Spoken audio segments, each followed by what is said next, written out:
नमस्कार। प्रश्नावली 4.3 का प्रश्न क्रमांक 3 यहाँ पर अपन हल करने वाले हैं। प्रश्न क्रमांक 3 है, क्या एक ऐसी आम की बगिया बनाना संभव है जिसकी लंबाई चौड़ाई से दुगनी हो और उसका क्षेत्रफल 800 मीटर स्क्वायर हो?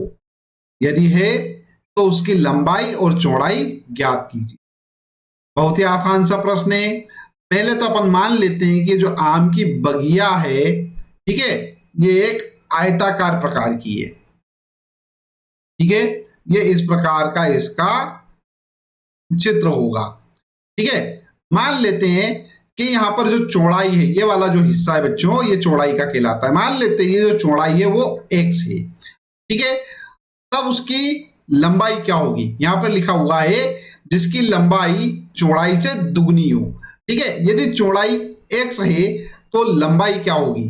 तो लंबाई होगी बच्चों 2x। क्यों? क्योंकि यहां पर दे रखा है, क्या दे रखा है कि लंबाई जो है वो चौड़ाई से दुगनी है, तो अपन ने दुगनी कर दी। करेक्ट है। अब यह बोल रहा है कि इसका जो क्षेत्रफल है वो क्या होगा? वो 800 मीटर स्क्वायर होगा। 800 मीटर स्क्वायर होगा क्षेत्रफल।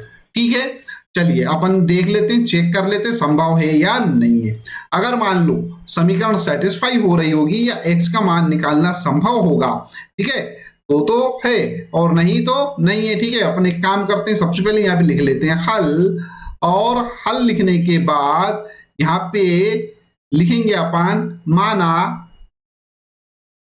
माना क्या है? आम की बगिया। ठीक है, माना आम की बगिया की चौड़ाई, ठीक है, चौड़ाई क्या मान लेते हैं अपन? x मीटर है। ठीक है, x मीटर है। तब तब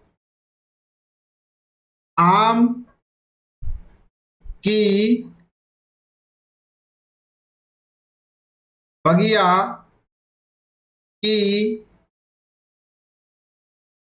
लंबाई क्या होगी बच्चों? वो होगी 2x मीटर। करेक्ट है, क्योंकि अपने को दे ही रखा है वहां पर। अच्छा बच्चों, एक चीज अपने को अच्छे से मालूम है, ये कोई भी आयताकार जो भाग होता है उसका क्षेत्रफल क्या होता है? उसका क्षेत्रफल होता है लंबाई गुणित चौड़ाई। करेक्ट है, क्या होता है इसका क्षेत्रफल? लंबाई गुणित चौड़ाई। तो यहां पर लिख लेते हैं अपन आम की बगिया का क्षेत्रफल, आम की बगिया का क्षेत्रफल। ठीक है, आम की बगिया का क्षेत्रफल क्या है भैया? ये दे रखा है 800 मीटर स्क्वायर। ठीक है, मैं लिख लेता हूं यहां पर 800 मीटर स्क्वायर, अपने को दे रखा है। ठीक है, अब आम की बगिया का क्षेत्रफल क्या होगा? उसका सूत्र होता है हमारे पास लंबाई, लंबाई गुणित चौड़ाई बराबर कितना? 800। यहां पर से ध्यान दो बच्चों, लंबाई हमारे पास कितनी है? 2x है। ठीक है, तो ये लिख लेता हूं मैं यहां पर से 2x गुणित चौड़ाई। चौड़ाई कितनी रखी है? 1। कितना हो गया? 800। x का x में गुणा कर रहे हैं अपन, तो ये हो जाएगा हमारे पास 2x स्क्वायर बराबर में आया बच्चों 800। ठीक है, क्या आएगा? x स्क्वायर बराबर ये हो जाएगा बच्चों हमारा 800 बटा 2, 2 चौक 8, मतलब 400 हो जाएगा। ये हो जाएगा हमारे पास 400। ठीक है, तो यहां से आ रहा है एक्स स्क्वायर बराबर 400। ठीक है, इसको अपन इस प्रकार लिख सकते हैं x बराबर, ठीक है, 400 का अपन क्या करेंगे? वर्गमूल निकालेंगे, तो वो हो जाएगा हमारे पास कितना? Plus minus 20। ठीक है, अरे देखो 20 में 20 का गुणा करेंगे तो 400 ही आएगा ना। ठीक है, तो x बराबर क्या है? Plus minus 20। अच्छा बच्चों, यहां पर ध्यान दीजिए, अब x के दो मान आ रहे हैं। क्या आ रहा है? एक तो प्लस 20 आ रहा है और एक आ रहा है माइनस 20। माइनस 20 को तो अपन छोड़ देंगे। क्यों? क्योंकि लंबाई कभी भी ऋणात्मक नहीं होती। तो यहां पे लिखेंगे अपन चूंकि लंबाइयां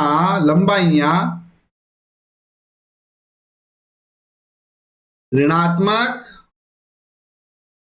नहीं होती है। ठीक है, अतः x बराबर -20 छोड़ने पर। ठीक है, ठीक है, तब उत्तर लिख देंगे अपन चौड़ाई बराबर कितनी 20 मीटर। क्यों भैया, क्यों चौड़ाई क्या मान रहे थे अपन, x मान रहे थे ना, तो x 20 मीटर हो गई। लंबाई क्या है 2x बराबर 2 गुणित 20 बराबर 40 मीटर होगी। करेक्ट है। आई होप अच्छे से आपको समझ में आ गया होगा। जब समझ में आ गया है तो इस वीडियो को लाइक कर दीजिएगा, चैनल सब्सक्राइब ना किया हो तो चैनल सब्सक्राइब कर लीजिए, साथ ही साथ में नोटिफिकेशन वाला जो बेल आइकन है उसको अवश्य ही प्रेस कर दीजिएगा। ठीक है, चलिए वीडियो देखने के लिए धन्यवाद। Thank you very much.